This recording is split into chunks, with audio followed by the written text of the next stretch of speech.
The president is fairly satisfied in government's implementation of the zero billing policy for the poor, indigents, and other marginalized sectors after his inspection trip to Quezon City's East Avenue Medical Center earlier today.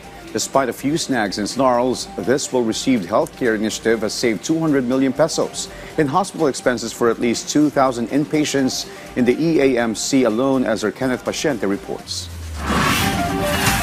John suffered multiple fractures in his body after an accident last June. After nearly 2 months of staying in the hospital for treatment, his hospital bill ballooned to more than 500,000 pesos. Ando na po ako sa point na iniisip ko lagi gabi-gabi noon. Habang andito ako sa hospital, paano babayaran? Saan ko po kukunin yun? But John's problem was erased because of the government's zero-balance billing policy. Earlier, President Ferdinand R. Marcos Jr. visited East Avenue Medical Center to check the proper implementation of the policy. His directive, patients should no longer have to go through hassles to avail of it. Ito yung patuloy natin pag-inspeksyon at pagsiguro na yung ating programa na zero billing ay unang-una na nagagampanan ng lahat ng mga ating mga ospital, ating mga staff, ating mga doktor, ating mga nurse, lahat ng ating medical services ay naunawaan kung ano ba yung programa at kung paano makapag-avail ang mga pasyente. The president also pointed out that while the policy still needs to be fine-tuned in the beginning, its implementation is going well. He said it just needs to be properly disseminated so the public will be aware of it, and so they no longer have to worry about expenses before seeing a doctor. So I'm happy to be able to report that the zero billing program is proceeding well. Mabuti naman. At malaking bagay dyan, kaya ikalat ninyo ito, word of mouth. Kasi yung mga ibang pasyente sila, wala kayong binabayad, meron palang ganyan.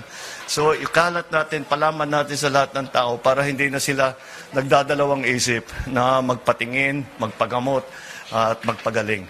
The zero-balance bill is in line with the Universal Healthcare Law, wherein PhilHealth covers the expenses of patients confined in public hospitals under basic accommodation, including room charges, doctors' fees, and other costs. John is now at peace knowing he will not pay even a single peso because of the zero-balance billing policy. Nung nalaman namin yung about po dun sa zero balance billing po, doon po nawala yung parang yung parang bagabag. Kumbaga, yung bagabag napalitan po ng saya. His mother, Hilda, is also very grateful, saying it felt like a heavy burden was lifted when their bill was erased. There's some joy po kasi syempre kaiisip mo po kung saan ka kukuha ng ibabayad tapos ganito, magiging zero bill siya. Yun po, talagang napakasaya po talaga namin.